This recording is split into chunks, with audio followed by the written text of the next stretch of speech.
يا أهلا بكل حبايبنا من مواليد برج العذراء. جاهزين نعرف إيه اللي مستخبلكم في كواليس يونيو؟ الشهر ده داخل بسخونة فلكية هتمسككم انتم بالذات في مقتل، لأن كوكبكم الحاكم عطارد بياخد بعضه وينقل لبرج السرطان. النقلة دي بتعمل زلزال إيجابي في بيته ال11، وده معناه إن دايرة معارفكم وقصص الحب واللقاءات هتبقى في حتة تانية خالص. هتلاقوا نفسكم فجأة في قلب الأحداث، تليفونكم ما بيفصلش رن، ورسايل من هنا وهناك، وكلها بتدور حوالين لمتكم مع الناس اللي بتحبوهم. المرة دي مش هتفكروا بالمنطق البارد بتاعكم، الحدس والعاطفة هم اللي سايقين المركب. هتلاقوا نفسكم بتراجعوا روتينكم اليومي وبتسألوا نفسكم مين يستاهل يفضل في حياتي ومين واخد مساحة على الفاضي.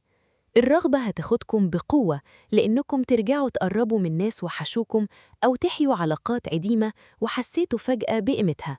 وبما إن السرطان برج بيعشق الأمان والألفة، فأنتم هتميلوا للقلوب اللي بتطمنوا معاها وبتثقوا فيها بجد، بدل ما تضيعوا وقتكم مع وجوه جديدة.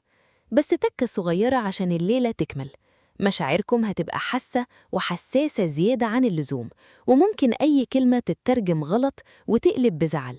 عشان كده خلوا كلامكم مباشر ومن القلب، والوضوح هنا هو السحر اللي هيحمي علاقتكم من أي سوء تفاهم. والأجواء بتطير بينا لحتة أحلى بكتير يوم 9 يونيو، لما يحصل لقاء العمالقة، اقتران الزهرة والمشتري في برج السرطان، وفي نفس البيت اللمة والصداقة. ده العبور الأجمل والأكثر حظاً ليكم طول الشهر. طاقة الحب والانسجام هتعلى للسما، والفرص هتيجي لحد عندكم عن طريق المحيطين بيكم. لو سنجل، ممكن جداً خروجة عادية وسط شلة أو مناسبة اجتماعية تقلب بشرارة إعجاب غير متوقعة وتغير روتينكم كله. العلاقات مع المقربين هتبقى ناعمة وسلسة، وفيها كمية دعم وحب تخليكم حاسين إنكم طايرين. هتحسوا بانسجام مش طبيعي مع اللي حواليكم، والتفاؤل هيرجع ينور في قلوبكم من تاني. الطاقة دي بتطلب منكم حاجة واحدة بس: اخرجوا من قوقعتكم وشاركوا في الحياة. لو كنتم مترددين تفتحوا قلبكم أو تقربوا من حد أو تروحوا مناسبة، فالوقت ده هو الفرصة الذهبية اللي لازم تستغلوها، لأن الأبواب مفتوحة على البحر. وفي يوم 13 يونيو، كوكب الحب والجمال الزهرة بيقرر يغير الأجواء وبيدخل لبرج الأسد في بيتكم ال12، وهنا اللعبة بتتغير والتركيز بيلف ويدخل لجوه، للعمق والسرية.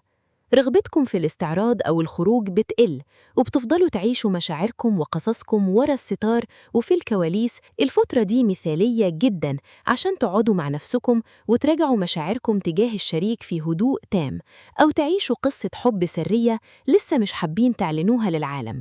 روتينكم اليومي هيميل أكتر للاستجمام البسيط، فنجان قهوة في هدوء أو سماع مزيكا بتحبوها، كأنكم بتعملوا إعادة شحن لقلبكم وطاقتكم الإبداعية، من غير ما تكونوا محتاجين لجمهور يسقف ليكم.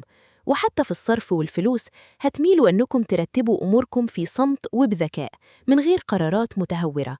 دي مرحلة فلترة للمشاعر، فإدوا لنفسكم المساحة دي من غير ما تيجوا على نفسكم. والشمس بتكمل اللوحة يوم 14 يونيو لما بيتولد القمر الجديد في برج الجوزاء في بيتكم العاشر. الولادة دي بتمثل نقطة انطلاق وتجديد كاملة لطريقتكم في التعامل مع العالم برا. هتلاقوا نفسكم بتغيروا في أسلوب تواصلكم وعاوزين تظهروا بشكل جديد يخلي كل اللي يشوفكم ينبهر بحضوركم. القمر ده بيدعيكم لأنكم تكونوا مرنين وتتعلموا حاجات جديدة تغير من روتينكم المعتاد. مش مطلوب منكم نتائج سحرية في نفس اليوم، لكنها خطوة أولى بتزرعوا بيها بذرة شكل حياتكم الجديد للشهور الجاية. كل ما كنتم واضحين في الطريقة اللي حابين الناس تشوفكم بيها دلوقتي، كل ما هتبنوا هيبة وحضور قوي ومؤثر قدام الكل. وبعد أيام قليلة بتحصل مواجهة قوية بين الزهرة وبلوتو، والمواجهة دي بتخلق حالة من الضغط والتوتر تحت السطح، بين رغبتكم في الاختفاء والراحة وبين الضغوط الحياة والمسؤوليات اللي وراكم برا. التوتر ده هيجبر حاجات كنتوا دفنينها بقالكم فترة، خصوصاً لو كانت متعلقة بعادات في روتينكم اليومي أو طريقة اهتمامكم بصحتكم ونفسيتكم اللي أهملتوها بسبب زحمة الأيام.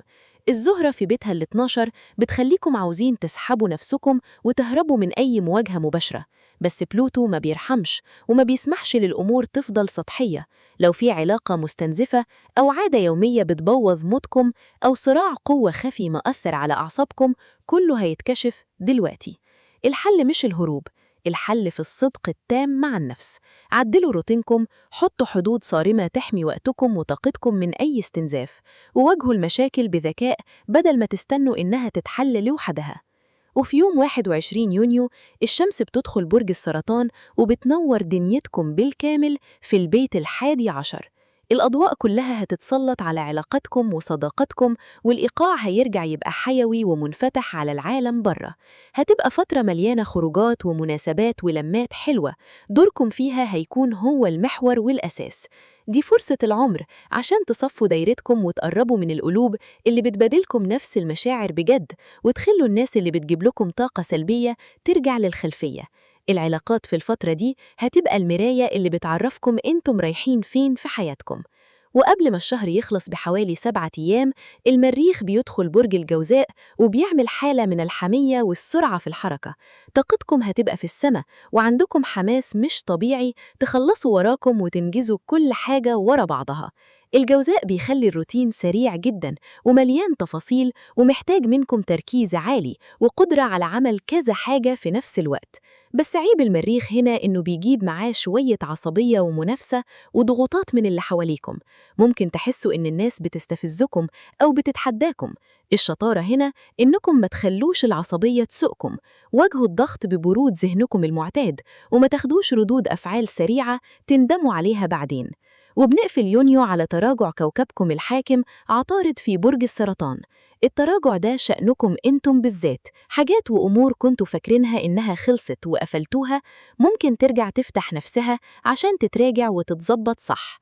التراجع ده فرصة ممتازة جدا لمراجعة علاقاتكم وتصفية أي سوء تفاهم قديم، وممكن جدا تلاقوا رسائل أو مكالمات جايلكم من ناس من الماضي حابين يرجعوا لحياتكم. مش ده الوقت المناسب إنكم تاخدوا قرارات مصيرية أو تندفعوا في علاقات جديدة تماماً. ده وقت الفلترة والتأكد من إن كل شخص في حياتكم واخد المكانة اللي يستحقها بجد. تراجعوا في الكلام واقبلوا الأعذار ودققوا في التفاصيل قبل ما تدوا كلمتكم الأخيرة، عشان لما الأمور ترجع لسرعتها في أواخر يوليو تكونوا واقفين على أرض صلبة ومحيطكم كله حب وسلام. بشكركم جدا على وقتكم الغالي، وبتمنى لكم شهر مليان حب وراحة بال. أشوفكم على كل خير في الفيديو الجاي.